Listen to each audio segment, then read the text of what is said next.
Kryetari i Partisë Demokratike Sali Berisha shpjegoi në PUK programin e opozitës për Shqipërinë e 4 viteve të ardhshme. Berisha premtoi vendosjen e minimumit jetik në nivelin 200 euro për çdo pensioniste pa punë, vendosjen e pagës minimale 500 euro e pagës mesatare 1200 euro. Sipas Berishës, buxheti i Shqipërisë ka të gjitha mundësitë për të rritur pagat e pensionet nëse luftohet korrupsioni.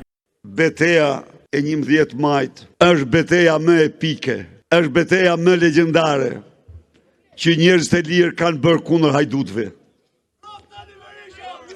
Këto para janë që të gjitha, por problemi i vjedhin, sepse nuk do zhduken ma, si që ka ndodhur 130 milion euro me djegësin e Tiranës, dhe gjurmët e tij nuk ekzistojnë. Kryetari i Partisë Demokratike Berisha premtoi ndryshimin e situatës në sektorin e shëndetësisë, duke deklaruar se qeveria e ardhshme do të rimbursojë të njëjtën listë ilaçesh si në Itali.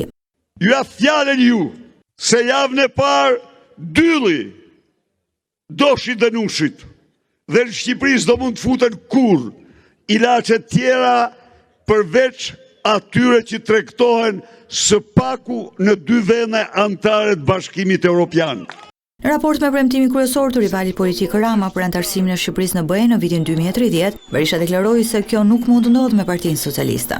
Pasaporti evropian e Edi Ramës është si djegësi i Tiranës, është si premtimi për shtetësinë falas. Nga PUK-a Berisha u bëri apel qytetarëve të mos votojnë partitë e reja dhe partinë e drejtuar nga Ton Doshi. Ata janë patericat e Edi Ramës. A e patë se ç'a ndodhi në Lezhë? 2 deputet të Doshit u tërhoqën. I tërhoqi Uluziu, e thirri Doshin në SPAK, tërhiqi ose po vazhdoi. Sipas Berishës, vota për partitë e reja favorizon Partinë Socialiste dhe Edi Ramën.